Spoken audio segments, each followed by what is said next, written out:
আসসালামু আলাইকুম রহমতুল্লাহ।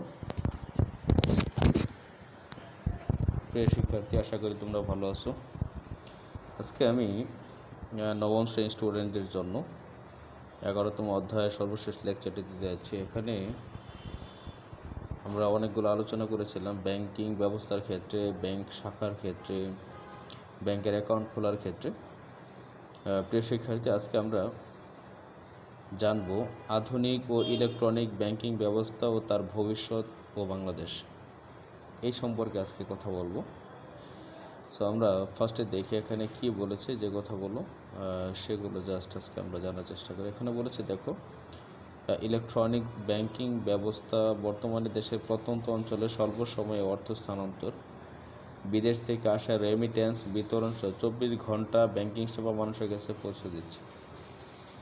সো প্রিয় শিক্ষার্থী, আমরা জানি বাংলাদেশের ক্ষেত্রে বাংলাদেশ যেহেতু কৃষি নির্ভরশীল দেশ, এদেশের শহরাঞ্চলে মানুষের বসবাসের চেয়ে অধিকাংশ মানুষ গ্রামে বসবাস করে থাকে, যার কারণে গ্রামের মানুষদেরকে সঠিক পণ্য বা সঠিক সেবা দেওয়ার জন্য, সঠিক ব্যবসা পরিচালনা করার জন্য এবং তাদের প্রত্যেকটি কাজকে, কৃষি কাজকে যেন সঠিকভাবে সুচারুভাবে পরিচালনা করতে পারে, এর জন্য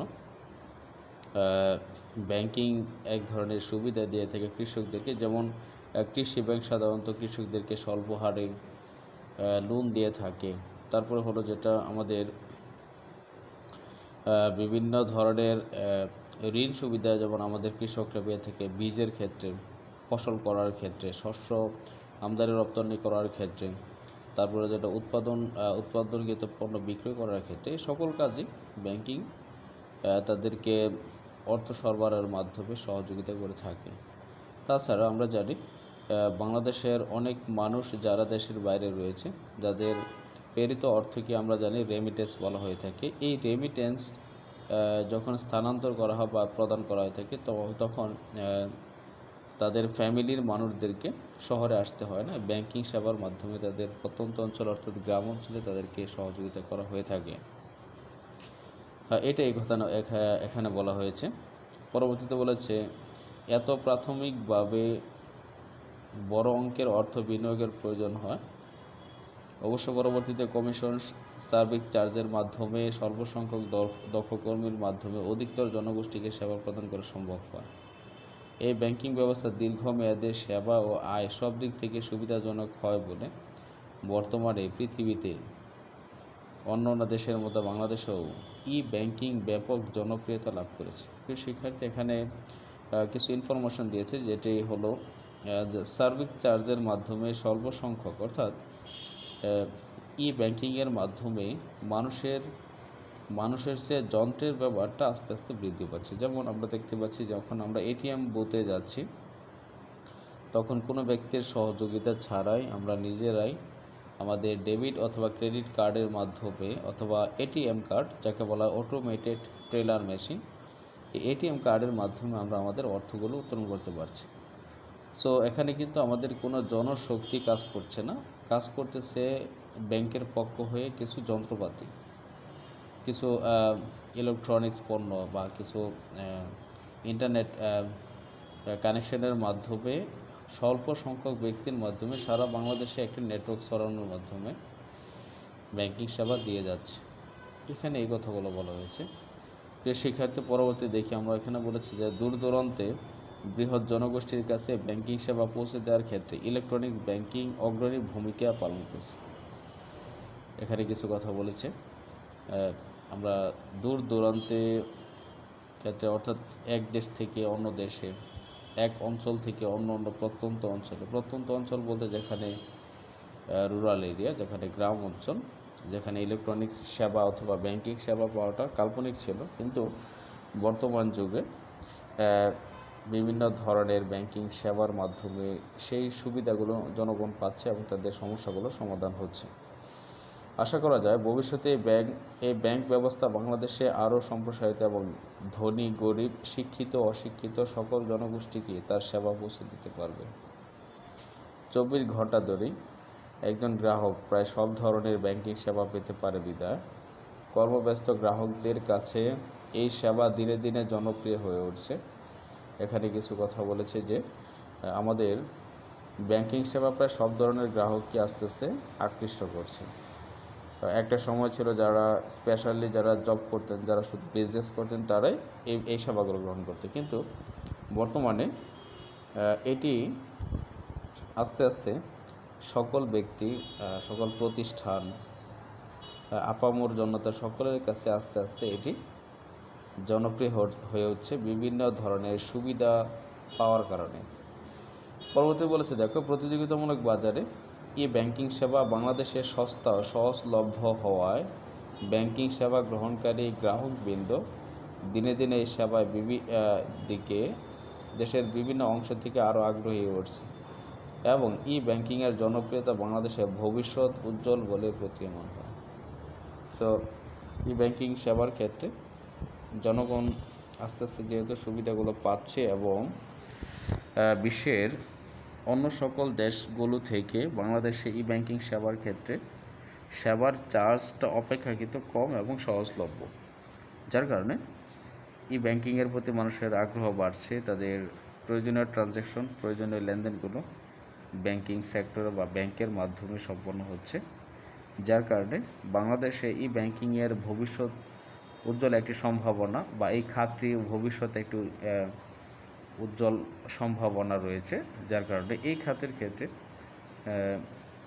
জনগণ আস্তে আস্তে ইনভলভ হচ্ছে। সো প্রিয় শিক্ষার্থী, আমরা জানি বর্তমানে করোনাকালীন সময়ে দেশের আমদানি রপ্তানি করার ক্ষেত্রে, পণ্য ক্রয় করার ক্ষেত্রে, খাবারের অর্ডার দেওয়ার ক্ষেত্রে আস্তে আস্তে ইলেকট্রনিক্স মিডিয়া আস্তে আস্তে মিডিয়া দ্বারা কাজ করছে। ইভেন অনেক টিচার এখন দেখা যাচ্ছে জুমে ক্লাস নিচ্ছে। আমরা বিশেষ করে যে গ্রিনফিল্ড স্কুল অ্যান্ড কলেজের টিচার, ম্যাক্সিমাম টিচার, তারা এখন বিভিন্ন মিডিয়া মাধ্যমে ক্লাস নিতেছে। সো এগুলো কিন্তু একটি ইলেকট্রনিক্স পদ্ধতি এবং একটি ইন্টারনেট পদ্ধতি।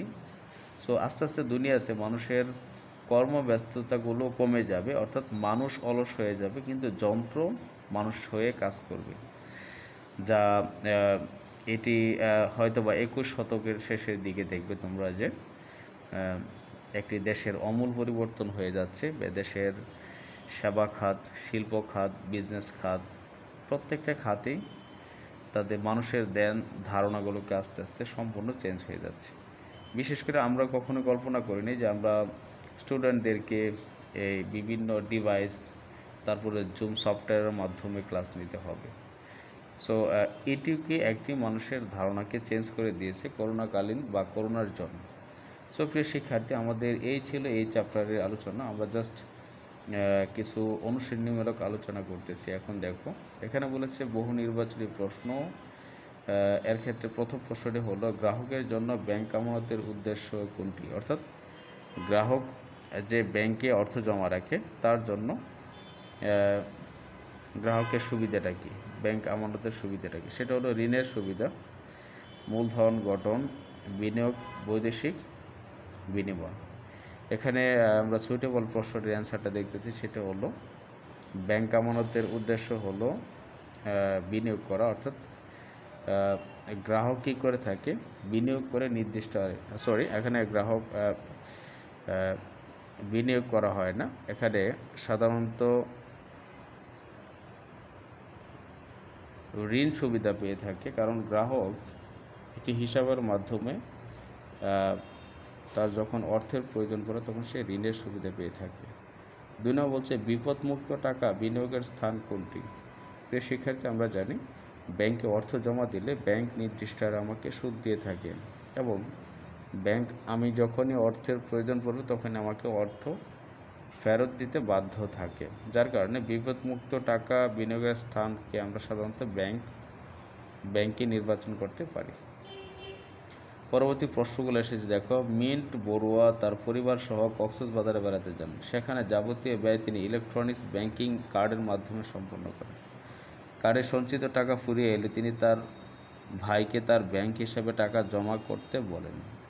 অতঃপর তিনি কিছু টাকা উত্তোলন করেন এবং 2 দিন পর পরিবার সমেত বেড়ানো শেষ করে ঢাকায় ফিরে আসেন। 3 নম্বর কোশ্চেন হলো, মিন্ট বড়ুয়া নিম্নের কোন মাধ্যমে টাকা উত্তোলন করেছিলেন? এখানে ফোন ব্যাংকিং আছে, SMS ব্যাংকিং, ইন্টারনেট ব্যাংকিং। প্রিয় শিক্ষার্থী, এখানে এই তিনটি কোনোটিতে আমাদের কার্ড ইউজ করতে হয় না, কিন্তু এটিএমের মাধ্যমে আমাদের, এটিএম হলো একটি কার্ড যাকে বলে অটোমেটেড টেলার মেশিন, যে কার্ডের দ্বারা আমরা অর্থ উত্তোলন করতে পারি। এটি ছিল খ নম্বর অপশন হবে এটি অ্যান্সার। 4 নম্বর হলো দেখো, মিন্ট বড়ুয়ার্স সফর ফলপ্রসূ হয়েছিল কিসের মাধ্যমে? ইন্টারনেট ব্যাংকিংয়ের মাধ্যমে। হ্যাঁ, এটি ঠিক আছে। ফোন ব্যাংকিংয়ের মাধ্যমে, SMS ব্যাংকিংয়ের সহায়তা। সো প্রিয় শিক্ষার্থী, মিন্ট বড়ুয়া ইচ্ছা করলে সে তিনটি মাধ্যমেই বা তিনটি সহযোগিতার মাধ্যমে সে ফলপ্রসূ অথবা তার জার্নিটাকে ফুলফিল করতে পারে। সো আমাদের অপশানে তিনটি হবে অ্যান্সার। প্রিয় শিক্ষার্থী, আমরা সংক্ষিপ্ত প্রশ্নগুলো আলোচনা করি। এটি থাকবে আজকে আমার লেকচার। নেক্সটে আমরা একটা সৃজনশীল পড়াবো ইনশাআল্লাহ। দেখো এখানে কি বলেছে, কোন ব্যাংকের কোন হিসাবে সুদ প্রদান করা হয় না? প্রিয় শিক্ষার্থী, আমরা ক্লাসে পড়ে আসছি যে চলতি হিসাব হলো এমন এক ধরনের হিসাব, যে হিসাবে একজন ব্যক্তি যতবার ইচ্ছা অর্থ তুলতেও পারে, যতবার ইচ্ছা অর্থ জমা দিতে পারে। কিন্তু চলতি হিসাবে কোনো সুদ দেওয়া হয় না। সাধারণত আমরা জানি সঞ্চয় হিসাবে সামান্য পরিমাণ সুদ এবং ফিক্সড হিসাব যাকে বলা থেকে স্থায়ী হিসাবে নির্দিষ্ট বা সর্বোচ্চ পরিমাণ সুদ প্রদান করা হয়ে থাকে। শিক্ষার্থী, পরবর্তী এসেছে রেসিডেন্ট ফরেন কারেন্সি ডিপোজিট হিসাব কাদের জন্য প্রযোজ্য? রেসিডেন্ট ফরেন কারেন্সি হিসাবটা হলো যারা সাধারণত এক দেশ থেকে অন্য দেশে ভ্রমণ করতে যাচ্ছে, এক দেশ থেকে অন্য দেশে বিজনেস করতে যাচ্ছে, অথবা কারো যখন টাকার পরিবর্তে ডলার অথবা ডলারের পরিবর্তে টাকার ট্রানজ্যাকশনের প্রয়োজন পড়ে, এই সমস্ত ব্যক্তিদের জন্য রেসিডেন্ট ফরেন কারেন্সি ডিপোজিট হিসাব তাদের জন্য প্রযোজ্য। এটি ছিল গ নম্বর প্রশ্ন। আমাদের খ নম্বর প্রশ্ন হলো, ব্যাংকের কোন হিসাবে গ্রাহক নির্দিষ্ট সময়ের পূর্বে সুদসহ টাকা উত্তোলন করতে পারবে না? এটি আমরা পড়েছিলাম যে ফিক্সড হিসাব অথবা ফিক্সড ডিপোজিট যাকে বলে স্থায়ী হিসাব। স্থায়ী হিসাবটা হলো এমন এক ধরনের হিসাব যেই হিসাবে একজন ব্যক্তি নির্দিষ্ট সময়ের পূর্বে নির্দিষ্ট সময়ের আগে তার অর্থ উত্তোলন করতে পারে না। হ্যাঁ, প্রিয় শিক্ষার্থী, আর আমরা বলেছিলাম যে স্থায়ী হিসাবে সবচেয়ে বেশি সুদ পেয়ে থাকে। সবচেয়ে বেশি সুদ পাওয়ার জন্য স্থায়ী হিসাব ব্যবহার করা হয়ে থাকে। আমাদের ঘ নম্বর কোশ্চেন হলো, কোন ইলেকট্রনিক্স ব্যাংকিং পণ্যের জন্য ব্যাংক হিসাব থাকা আবশ্যকতা নেই? জাস্ট এখানে বলেছি যে ইলেকট্রনিক্স ব্যাংকিংয়ের ক্ষেত্রে আমরা বলেছিলাম যে চলতি হিসাবে ব্যাংকিং পণ্যের জন্য ব্যাংক হিসাবে হিসাব থাকার আবশ্যকতা নেই। সো শিক্ষার্থী, আমরা আজকে যে কথাগুলো বলেছি এগুলো ইম্পর্টেন্ট, অনেক ইম্পর্টেন্ট। তোমরা অবশ্যই সেগুলোর প্রতি খেয়াল রাখবে। আর এখানে একটা ক্রিয়েটিভ কোশ্চেন আছে, আমরা ক্রিয়েটিভ কোশ্চেনটা জাস্ট একটু দেখতেছি। দেখো এখানে বলেছে, দেখো জনাব আরিফ ঢাকার একজন ব্যবসায়ী। জাভেদ ব্যাংক তার একটি হিসাব আছে যা থেকে তিনি যতবার ইচ্ছা টাকা তুলতে পারেন।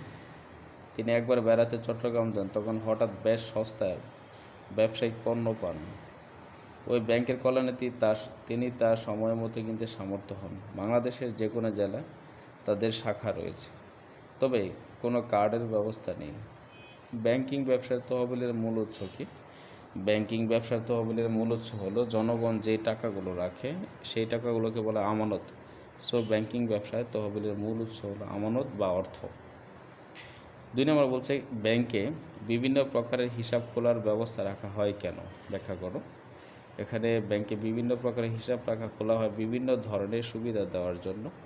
যেমন কারো বর্তমানে অর্থের প্রয়োজন নেই, নির্দিষ্ট সময় শেষে তার অনেক অর্থের দরকার, এই সমস্ত ব্যক্তিরা সাধারণত স্থায়ী হিসাব খুলে থাকে।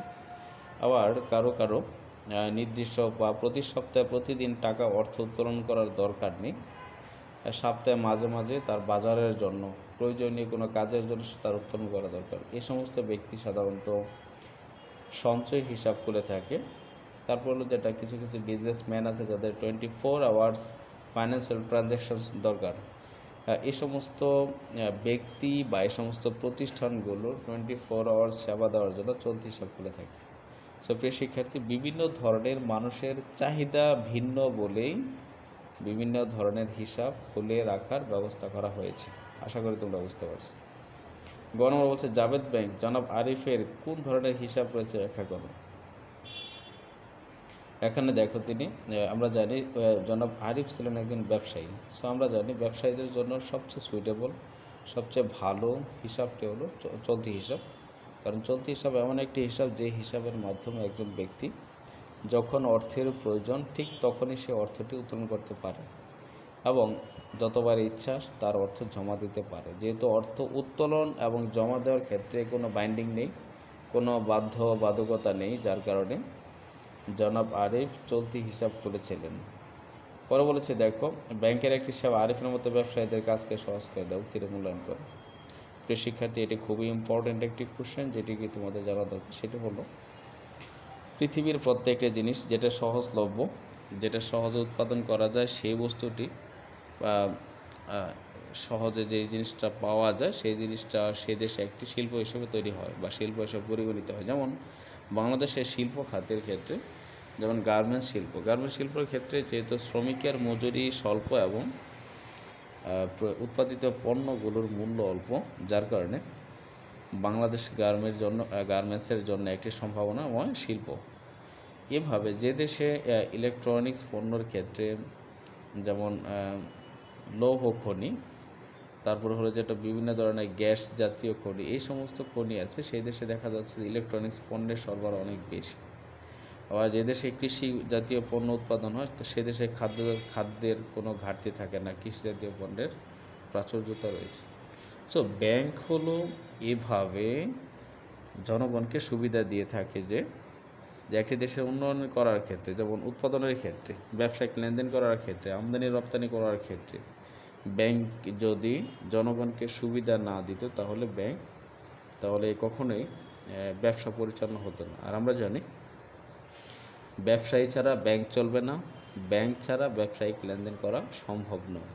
সো ব্যাংক এবং ব্যবসার সাথে ওতপ্রোতভাবে একটি সম্পর্ক বিদ্যমান, যার কারণে ব্যাংক সাধারণত ব্যবসায়ীদেরকে আর্থিকভাবে সহযোগিতা করে থাকে, তাদেরকে লোন দিয়ে থাকে, তারপরে তাদের বিজনেসগুলোকে ট্রানজ্যাকশন 24 আওয়ার্স যে কোনো সমস্যার ক্ষেত্রে পরামর্শ দিয়ে সুবিধা গ্রহণ করার সুযোগ দিয়ে থাকে। তো এর মাধ্যমে ব্যবসায়ীরা যে কোনো সময় ব্যাংক থেকে অর্থ নিচ্ছে, অর্থ আবার দিচ্ছে, নির্দিষ্ট হারে সুদ প্রদান করতেছে। এতে করে ব্যবসা প্রতিষ্ঠান গড়ে উঠতেছে। আর সেই ব্যবসা প্রতিষ্ঠানে লক্ষ লক্ষ কর্মী যারা দক্ষ, অদক্ষ, অর্ধদক্ষ এরকম ব্যক্তিরা কাজ করে তাদের নিজেদের কর্মসংস্থান হচ্ছে এবং তার পাশাপাশি এদেশে উৎপাদিত পণ্য বৈদেশিক বাণিজ্য বা বিদেশে বিক্রি করে বৈদেশিক মুদ্রা অর্জন করতে সম্ভব হচ্ছে, যা একটি দেশের অর্থনৈতিক উন্নয়নের জন্য সার্বিকভাবে সহযোগিতা করেছে। সো প্রিয় শিক্ষার্থী, আজকে আমরা যে ক্রিয়েটিভ কোশ্চেনের সম্পর্কে আলোচনা করছি এবং যা আলোচনা করছি আশা করি তোমরা বুঝতে পেরেছো। এই বলে আজকে আমার কথা শেষ করছি। আল্লাহ হাফেজ। আসসালামু আলাইকুম রহমতুল্লাহ।